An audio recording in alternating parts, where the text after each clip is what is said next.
Every time. Every time I'm listening to the time, he breaks And his it's like leg. every moment in time that I get older, it gets a little more suspect that something's going to go wrong. Yeah. I know we're all going to be getting old when Matt can no longer do that. Yeah. Not a breath I'm doing. That could be a dark day, because what does it say about us at this point? Just give me a crash, Matt. The in memoriam. Aha! The day has arrived! Ha ha!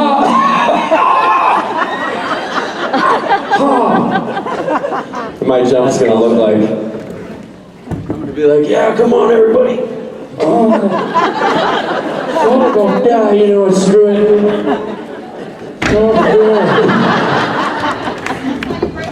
Well, that's right, take it easy.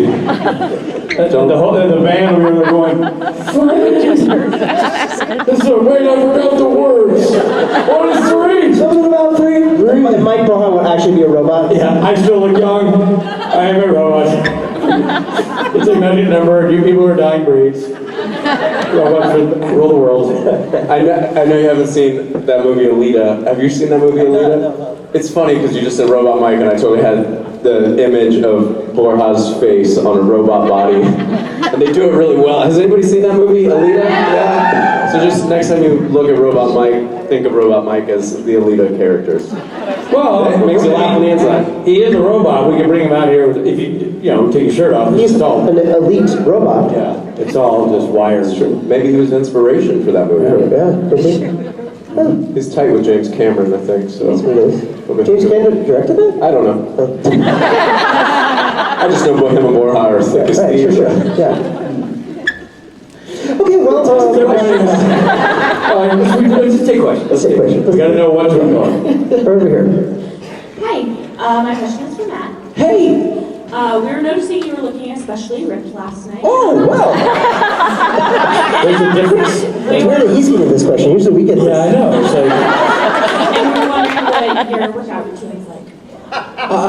you know what they said? They used to go like, Matt, you're looking ripped, and Richard up, you're looking torn up. Torn up from the floor up, baby. What exactly did you have to drink last night? Matt, what's your secret? And Richard Rob, what's your problem? Anyway, workout routine. Go. Walk us through it. Oh, man. Well, thank you for saying that, and whoever else was in your group saying that I look especially ripped. I'll take it. I don't know. I think when I overload my life plate with stressful situations, I tone right on down. I stop eating. I do like one meal a day, and then my mind's working so much that I lose like 15 pounds in 2 days, which has happened since Thursday at 2 p.m. when I landed. So healthy. I know, it's horrible, and I'm trying, especially because I have to spend some time in Vancouver and bouncing around, I'm trying to really focus on my health and, drink lots of water and eat the vegetables and do all the things, but your mind gets consumed and you forget to eat. It is, honestly, I'm not proud of it, but I've eaten like one meal a day for the last 2 days, and all of a sudden I look extra shredded. So don't follow in my footsteps, find a healthier way, and Note to self. Yeah. Stop eating. And this is why Rob and I had to eat 5 meals a day, make up for Matt dropping those 2 meals. We don't always the food. Yeah, I mean, it's not our fault.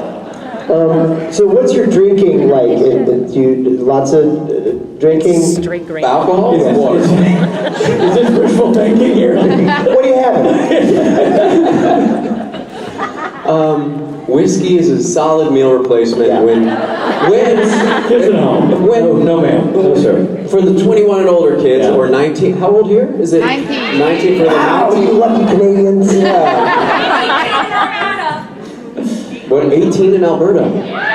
18 in Norway. That's too young. 18 in That's too young.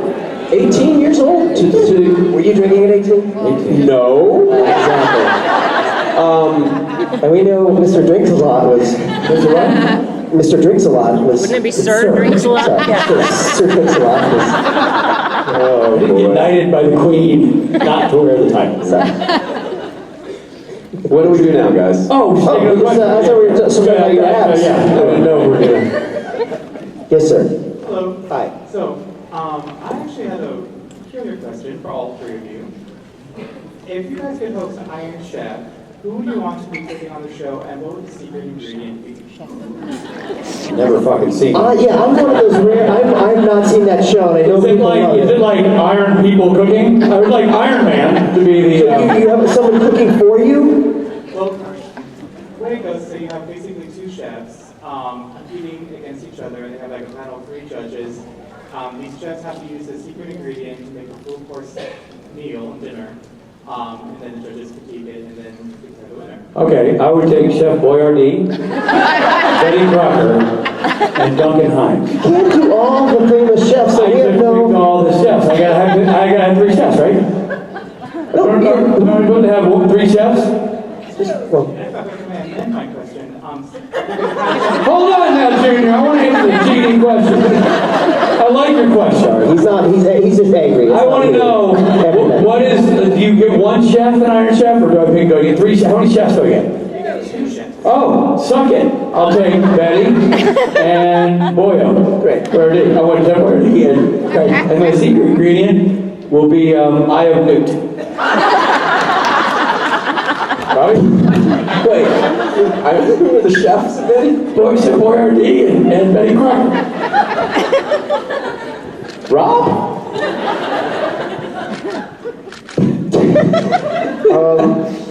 I will take, who's the chef from South Park?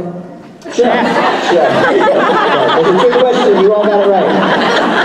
I'm gonna take chef from South Park, and my secret ingredient is oregano. But they think it's weed. It is weed, but I call my weed oregano. I'm gonna go and take what did you call me? She said you're ripped. Fast Tracer. That's right. Thank you. You're What about right. the workout plan? I do. Chef abs. Yeah. Your secret ingredient is your butt. Yeah. Gross. Your rock hard bottom. I dip it in the soup and it tastes. I need that soup. Yeah. Anyway, this is not me to you guys. This is me from me. I love that soup. Matt Bottom soup. Matt Rock hard bottom soup. Mama, can we have more Matt Rock hard bottom soup? So we're gonna have to ask you to leave. But it's bottom! Matt Bottom soup. It smells like French onion, but doesn't quite taste the same. It's like the Queen song Fat Bottom Girls, but it's Digest that, it's Rob. Fat Bottom soup. Fat Bottom soup, you make the Are we still on Iron Chef? This is still... Okay. I've been meaning to ask you, who played the 2 chefs in Waiting? Jeez. Was Jose. Not Jose. Luis Guzman. Luis Guzman. I don't know. That guy. Is it like Luis, Well, we knew Luis somebody in the Guzman movie. or something? I don't know his name. Yes. Well, listen, I don't remember their names. I'll think about it. I would go with these 2 guys because they remind me of a restaurant line that I worked on, and the magic ingredient would be dandruff. Secret ingredient What's of the comedian who's Dane Cook? Dane Cook. Yeah. So Dane Cook would be your chef. With Dan Roger. Dane Cook and What's his name? Guz- Yes. Luis Guzman. Ah! Good. Good still job. I had the name right, the glad pronunciation. somebody knows what they're talking When about. somebody knows the cast of Rob's movies. Yeah. Welcome to my world. But yeah, some dandruff because it's disgusting. Matt Rucker. Now, what was your amended question? What was Plan B? My amended question was if you could pick cooks from the cast of the show. If I could pick who? A cook from the cast of the show. Can anybody in our cast cook? Misha. No, he cooks. That doesn't mean he can't cook.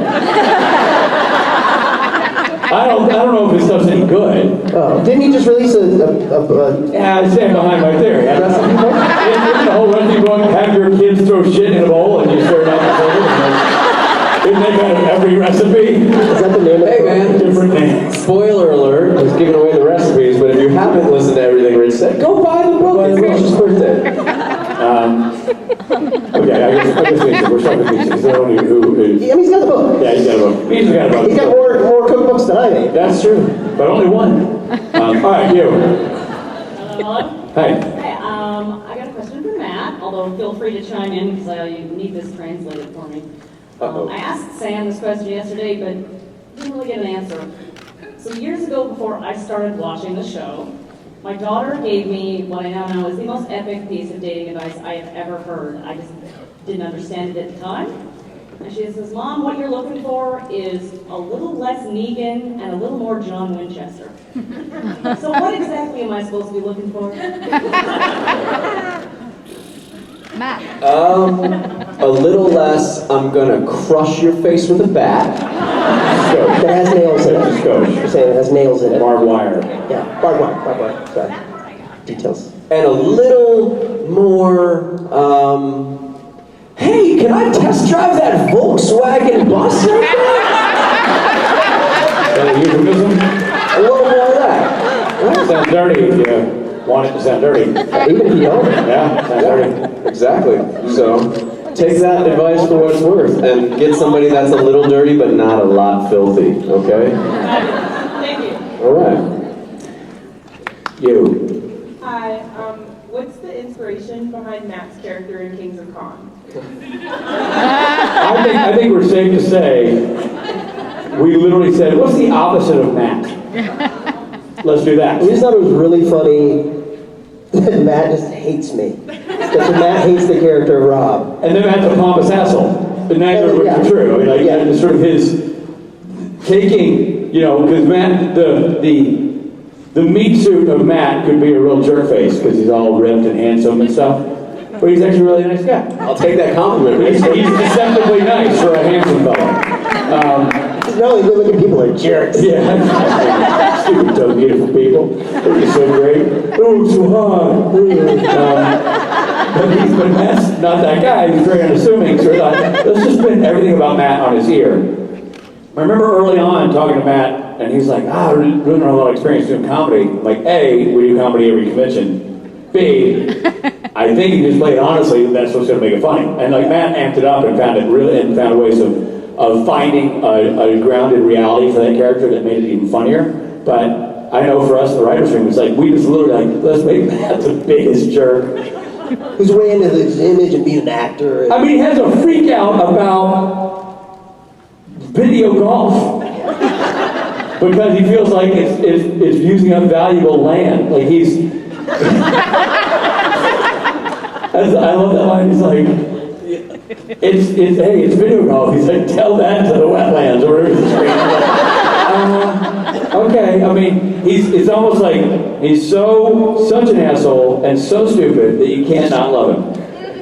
And that's the opposite of Matt. Matt's a very intelligent, grounded guy. So it was And Matt, ran with it. It's like so fun just to write for him.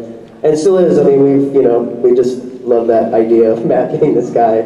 We've written some episodes for season 2 that's not, we have no plans for it yet, but they're out there, they're written, but there's some great stuff for Matt to do, and it's just fun to write. just such a bundle. And I love playing that character so much. That character is based off about 3 real people who I've met several times on several auditions. Well, I think that's the other thing, is that we being in the world we're in, we all know that guy. Yeah, there's always, that dude that's literally into building his brand and like verbal about it. I'm here to make me everything. And it's annoying. You just hate that person. It's fun to play him though, especially when these guys write it and direct it. I mean, it's still, to this day, I know, one of my favorite characters. when we were shooting the pilot, we just put a bunch of our actors' friends around Matt in a booth, and we were just throwing lines to say, like, so now say, tell DiCaprio, that's my hair gel, or whatever, and he's like, I told DiCaprio. And it was just so funny, because we knew we were just going to cut away for one line. So we probably have 5 or 6 great beats from that we didn't use, Triceps, don't you mean biceps? we were just coming up with funny lines and yelling at Matt. And there was we filmed, I think early in the pilot, we were at a con and we were like, all right, it was Misha sitting down and I was like eating, and then Rob came over but I don't think we ever used it for. No, that was the scene we didn't use, where you're sitting there, it's not Misha. Oh yeah, It's Rob is sitting here trying to eat, and he's on a phone call with his agent. I'm like yelling at whoever was on the phone. And you're trying to get him to pass you, like, the mustard. It's super funny. So we would improv these scenes, but the funny part is, early on in the pilot, we improv these scenes at real cons. We shot the pilot on the road. So, the footage of Rob and Matt doing karaoke is Rob and Matt doing karaoke with me running around on the camera filming them. Matt in the bathroom yelling at Rob with Osric in there. We literally did the bathroom in 10 minutes. Like, we just did like 3 takes and that was that. And that scene was the same thing, where Matt's on a phone call and he's screaming at the agent, and ends up going, "Fuck you, Rob," whatever, takes out of Rob and storms out. And like, we're filming this way, and we turn around and it's like Sebastian and Sam Smith like they think there's a real fight. Misha actually walked in the room and said to me after we were done, he was like, "Wow, I never knew you had balls like that. Good for you." Yeah, he thought we were negotiating. Way to take Rob down. No, I think he's arguing with the agent. Like, I want a trailer, and I want, Dr. Pepper in my trailer. It was like a triple banger. Yeah. The triple banger is like one trailer, but it's like 3 people can use it, and I was like yelling about that, which it was just thought you were the best negotiator ever. I like earned Misha's respect with that phone call. And then he immediately lost it. He told him it was And Misha fires his agent. Yeah. Cohen, play agents. Anyway, thank you. All right. Hi, my name is John, and my question is for Richard. I actually rewatched the movie, and I realized you were in it. It was one of your first roles. It was in Ernest Goes to Camp. Yes, sir. And I just wanted to know your experience. I know you were like 15 when that was a thing. Yeah. Also, how was it like working with the late Jim Varney? Working on the movie is super cool because one of the first things I've ever done. So it was cool to be on a movie set. It was cool to, and a lot of those people, I'm actually still friends with. That's where I met Andy Woodworth, who's doing Ernest Goes to Camp, who's in a band that Rob has played. Love Swing and Elephant Rider, Virgil, have played together in LA before. Scott Minville, who's one of the little kids, is the voice of Robin in, my kids love the Teen show. Titans. Batman? No, it's Teen Titans. That's a logical guess, but it's the Teen Titans Go. Teen Titans Go. He's the voice of Robin in Teen Titans Go. But anyway, so it was He's the great. voice of Clark Kent in, what's that called? Superman? No. He plays a Superman. I can't remember the stupid. It was super fun. Jim Varney was a trip. A couple of things, I'll make it quick, but Jim Varney drove a DeLorean, which I thought was really trippy. He'd pull up in the DeLorean, and he didn't look like he dressed in leather pants and like torn up t-shirts, and he just did not look like the guy who played Ernest, you know what I mean? It's just a real trip. Jim Varney died a few years ago, and he had been the voice of the dog in Toy Story. So it was very, his death was noteworthy because he was doing a relevant project at the time. And they said, Jim Varney, dead at 50. And the most shocking part to me was that I thought he was 50 when we made Ernest Goes to Camp. I was drunk, like when he was 28. Like, well, how old was he when we made Ernest Goes to Camp? Because hard living, that guy. He didn't talk much to us kids. Nice enough guy, really nice guy. Didn't talk a lot to us. The only thing he ever told me was sitting in a chair like Matt is when you kind of between scenes. He was sitting near me. We literally never had a casual chat, except for at that moment, he turned to me and he said, "If you're ever in a knife fight," apropos of nothing, because I did not foresee any knife fights in my life, nor had I brought up the topic. He said, "If you're ever in a knife fight, slash, don't stab."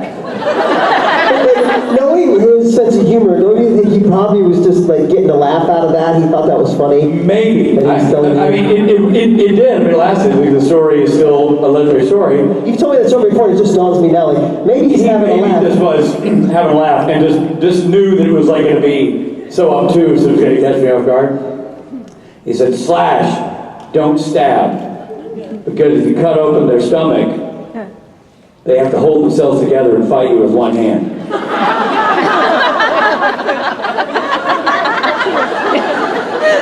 You're welcome.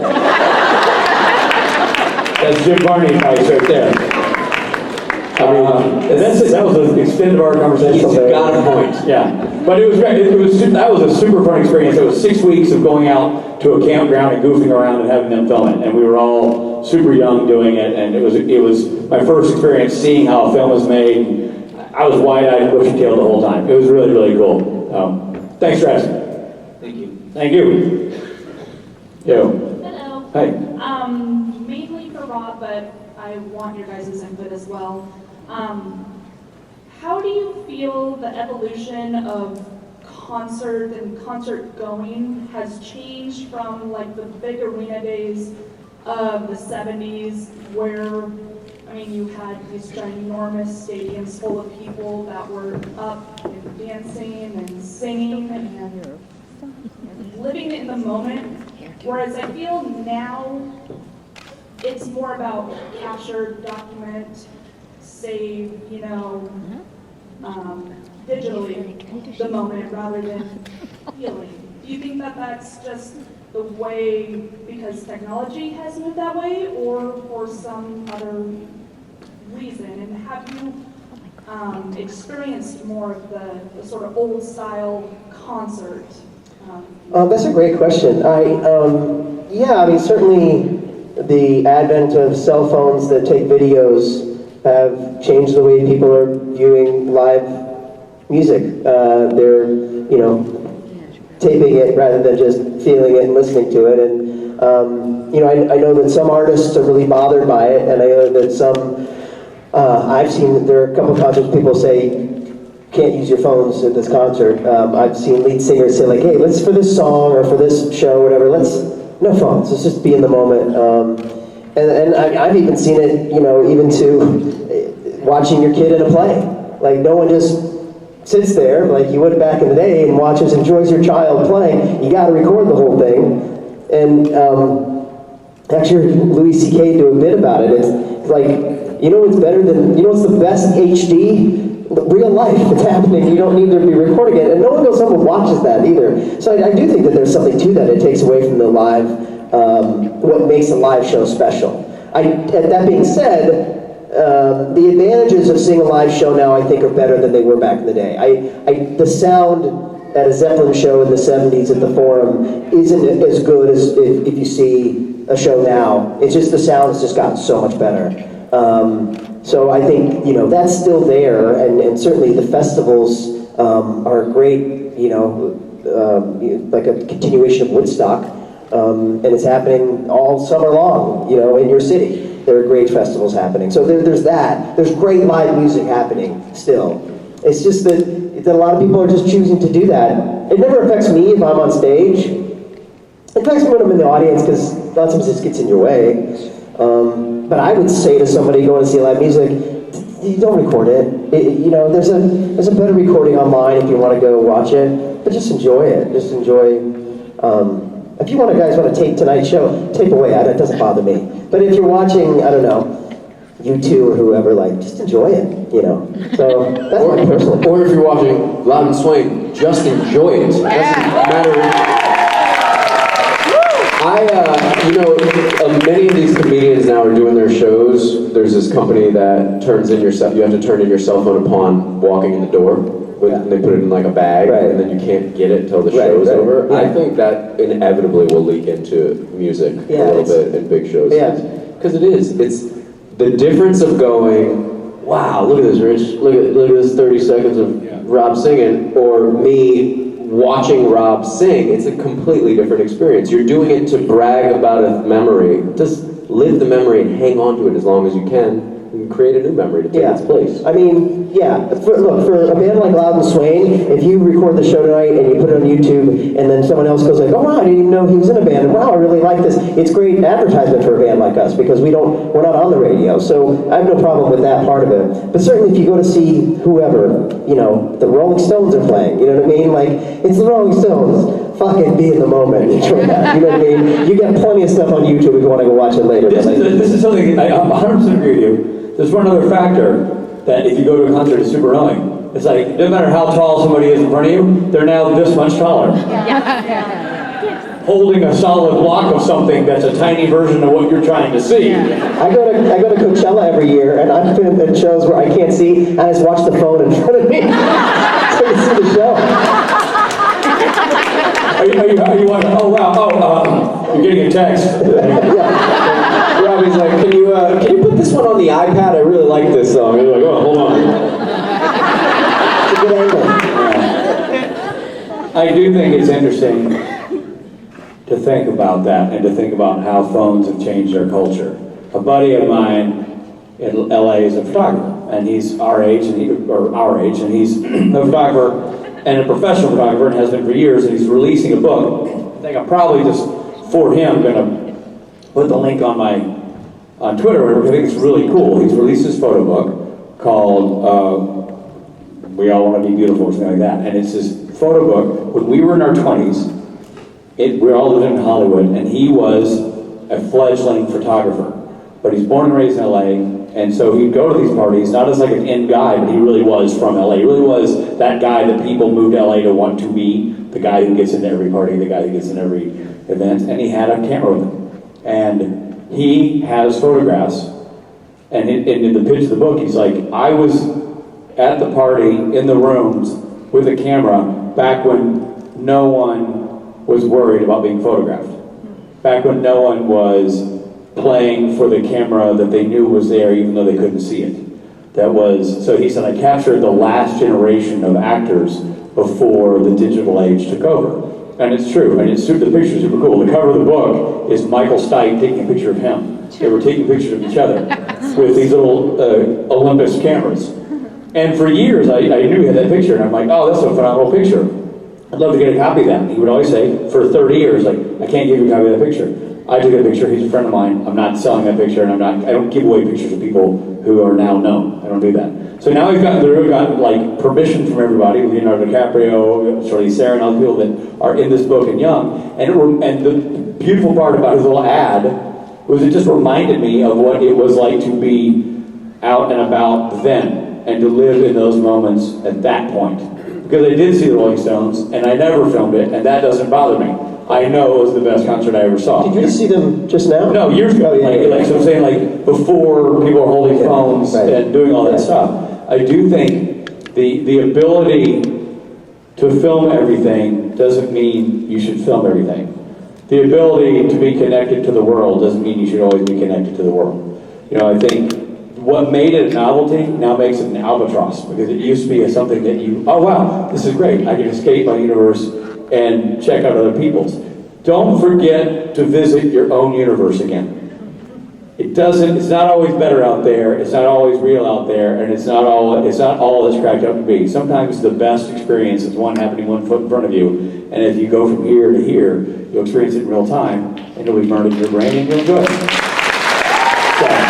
There's a great World War I documentary Peter Jackson did. What's it called that you and I saw together? They Will Never Die? The World War I Peter Jackson documentary.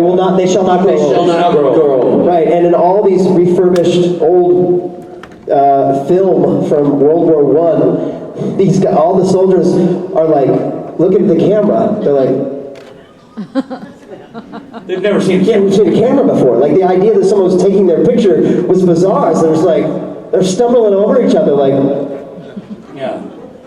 It's bizarre. Like in the footage of it, like they'll have that reaction, and then you'll see like one or two guys, but they'll be like, yeah, like kind of screaming. Can you see if I do this? Oh, yeah. It is funny. Like, even act. Remember the guy's like cleaning his gun, he's like, protect this guitar. It was like the people most immediately become, like, doesn't matter what era it is, you immediately become a boo. Hey! It's fascinating that our children will never know a world where you didn't have a camera in your pocket. Yeah. It's bizarre. Yeah, so, I mean, good question. A good conversation starter.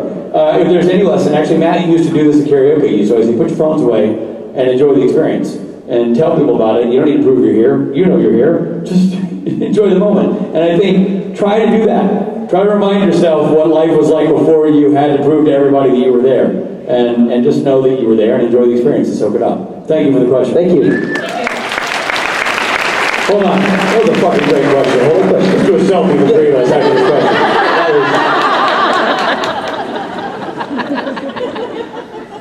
We should have took a video of that question. We should have filmed that question. Never gonna remember. Hi, I think that Rich and Rob are looking especially ripped right now. So.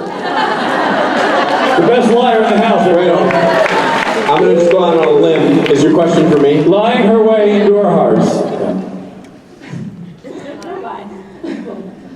No, touch on the dating advice question, as somebody who is painfully single to three people who are not and have wonderful and beautiful families, what's some dating advice that you would give out? Don't do what I did. What did you do? I was a bad dater. I think dating was tough. I'll tell you, I think back to, obviously, I'm a married man of many, many years now with a family, and couldn't be happier that I'm not trying to date in the digital age. And I'm not saying this is like, there's no punchline here. I think about what that is like in terms of, I'm not doing this as a put down. I think I'm a nice guy. I think I'm kind of kidding. I was a good boyfriend when I was a boyfriend. I try to be a good husband. I enjoy my relationships with women in platonic ways and in romantic ways back in the day. That said, you gotta meet me. On paper, man, that doesn't look so great. So like, if I'm on a profile, I'm boned. Tell me about 5'8". Unconventional looks, not speech pattern. And here's what's interesting, Los Bluegrass. So, swipe right for, oh no, you're not gonna like it. I mean, and I know photograph well. So then you'd be like, no win for me. I think that, so I don't know how you navigate that space these days. I really don't know, because it's not a role I ever had to dip my toes in. Thank heavens, because it would have been unsuccessful. But, I mean, you guys didn't do it either. So. I never dated. I got married really young. I never dated. I knew what it was like to date high school girlfriends. I mean, I did, but once I got to college, I met my wife. And so Rob's advice is help them with their algebra. Yeah, exactly. Go ahead and go to prom. Borrow your dad's car. Yeah, exactly. Oh yeah, get on well with their parents. That's important. Yeah, I don't know, Matt? I don't have any dating advice, honestly. I in high school had year-long relationships. Then I went to college, skip that summary. And then I came to LA, and my very first on-screen kiss is the lady I'm married to now, 14 years later. Same. Also married to his uncle. The first on-screen kiss. I definitely don't have, I couldn't imagine trying to do the digital dating world, like whereas, like what you were saying, right? You read a profile and you're like, swipe, and you just swipe it by, and then you're like, look what you missed out on! Richard Speight Jr. could have been your date, but you didn't like him, but you don't like bluegrass, so you didn't give him a chance. I don't want to text, I don't want to sext anybody, I don't want to... Hey, whoa! Besides you, and we're not going to get into it right now, you keep your phone in your pants. Exactly! This is not the time or the place, we'll talk about this after. No, I always had the fear of approaching a girl. I know, like, what... You don't think that because whatever you think about me, but I've never been able to be like, oh, hey, what's happening? So, better Tennessee, and what's the best pickup line? I could never do it. I was the guy that would stand, and I would look at you so, like this, I would just stare. And I would you would make eye contact, and you wouldn't know if I wanted to punch you in the face, or buy you flowers and chocolate. I would just be like... I experience that with Matt every day. How's the chocolate? I always want to buy you flowers and chocolate. It's just weird. I'm so grateful that I'm in my relationship. My wife puts up with me. I would be... I've been lost in the modern day. Good luck to you all. Yeah, we're not helpful at all. Sorry, we're so sorry. We're not good at this. Sorry. Just be yourself. Yes. Just be yourself. Be true, be honest, yeah. Yeah, that's true. We really weren't helpful. Well done, boys. Enjoy Good your... luck. Thank you, good luck. I was going to thank you anyway. Okay. Thanks. All right. We failed. We have done some So bad. All right. Hi. Hi. If you guys could do a solo panel by yourself on a subject that you're really passionate about, what would it be? Well, I would tell you right now, mine would turn into some sort of like Tony Robbins, Uplifting. Dave David Goggins, I want you guys to get out of your own way and conquer the world and stop making I would turn into some motivational nonsense that most of you would probably walk out of. But I like to inspire. I just sometimes feel like I'm like, shut up, Matt. Nobody wants to hear that. Well, I don't know. I think I would probably end up doing a panel about the importance of democracy and how we've had to support it over the years. World War II, go dating back to the Civil War, I'm a bit of a war buff, and you know, I don't know. I'm a political nerd. I love politics, even when politics are not lovable. So I think I would enjoy having a discussion about that. Baba? I really enjoyed talking about live music just now. Yeah. Mine would have to do with music and live music. Maybe Pearl Jam or Radiohead. But really any kind of music that's what I get excited talking about. Like when she asked that question about live music, I was like, yeah, okay, yeah, in fact, I'm totally with you. It would be a cool panel to watch both of you actually go down the list of like your 10 favorite concerts and, you know, elaborate on Break it those down, experiences. Like when they played whatever song at whatever show, like what do you remember feeling? Like where were you in the crowd? Like I'd be interested in sitting in on that. Both of you guys have been to so many unique, shows. Yeah. I felt like when you were like, positive motivational speaker, you're like, World War II in America, and I was like, Pearl Jam? Opposites attract. I think that's why this panel works. It's just, they're really nothing alike. Thank you for the question. Yeah. Hi, I have a question for Robert. Yes. I'm asking now because I think I don't reach to make things for you. So my question is that God is a writer. So he said a basic personality for each people. Then was the universe cast God's design? Where did you get the inspiration of that particular character? Baba? Could you repeat it one more time? So God is a writer. Yeah. So he said a basic personality of each people. Then was universe cast God's design? And where did you get the inspiration of that particular character? Castiel? I heard God is saliva. That's all I got. That's all I got.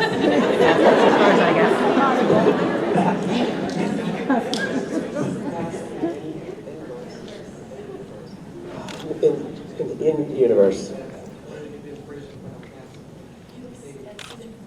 Right, season 4, but the end. Great, I was in that. I get that. Where did God get the inspiration for that? Right, okay.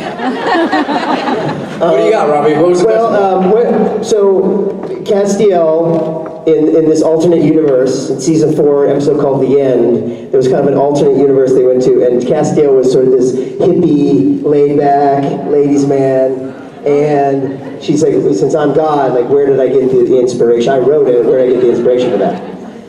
Ironically, Chuck is in that episode, and he's not a prophet. He's like, but really he was God, like, orchestrating the whole thing, but we didn't know that yet. Where did I get the, well, I think really,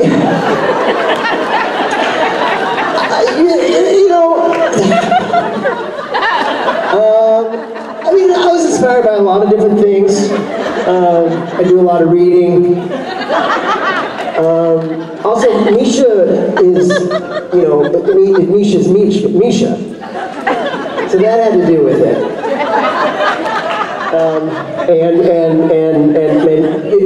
Because it's just fun. It's fun. It's like the opposite of Castiel, just to see him sort of be like, groovy, cool dude.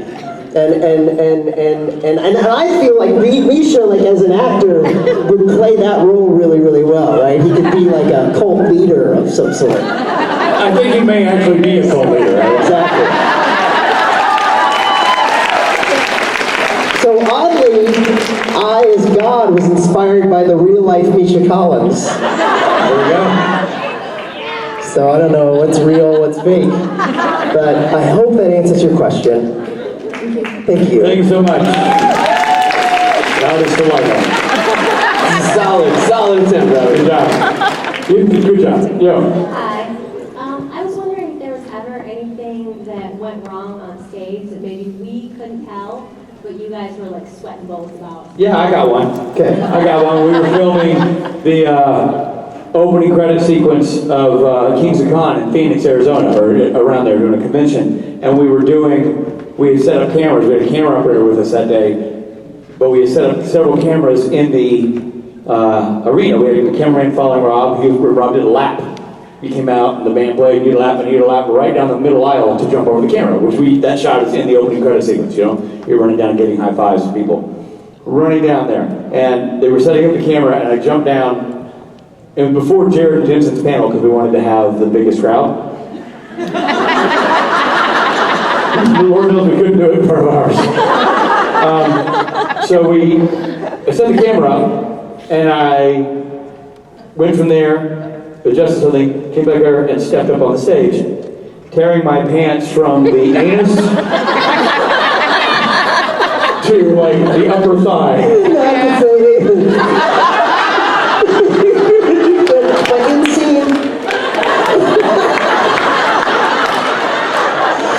Okay, go ahead.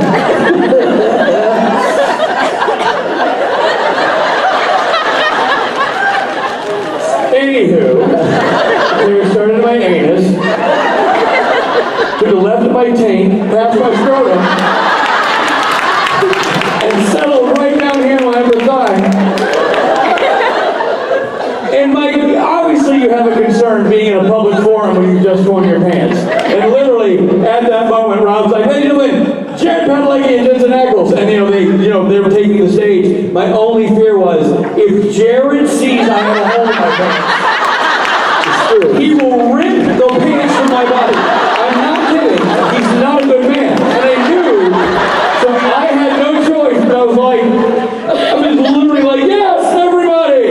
Jared Jensen!"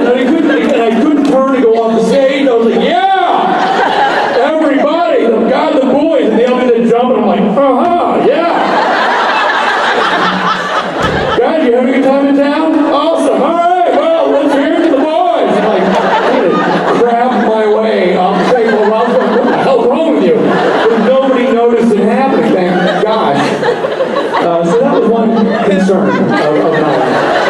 One of my more embarrassing moments. That's the best. Nothing could top that. One of the early shows, Loud and Swain, at one of the early shows we did when we were just doing Vegas shows. So like the second show we did in Vegas is the house band. On Sunday at the end of the day, I did this really feeling it knee, onto my knees and sliding on my knees across the stage and went over a nail that was sticking out. And just completely tore the skin off of my knee. But then got up and was like, "Yeah, rock and roll!" And it hurt so bad. I didn't say anything, but I went back. I was like, "Guys," it was blood was all down my leg. I think I'd take that over an exposed anus. I don't know. My only one that comes to mind is with Billy, and I'm glad you just walked out here. Was at a Loud and Swain show. I don't know where we were, but he used to have a wireless thing on his guitar, and for Mama's Jam, he'd go out there, and I'd follow him, and I'd run through the place, and he was coming up this way, and he was in front of me, and headed towards the stage, and he got to the front of the stage, and I was behind him by 4 feet, and he gets to the front of the stage, and he's playing the guitar solo. Oh God, yes. And he goes, and right as I was in the right position, that as he stepped up, I could just tell that he didn't have enough momentum, and I just put my hand out and kept on going as if we rehearsed the damn thing. Never forget. Yeah. I gotta say, picture. Somebody has a picture. It's probably it's not you. I feel like it's from that angle. It's right here, and it's me, and I'm my hand's 6 inches from his back. His face is like this. He's like.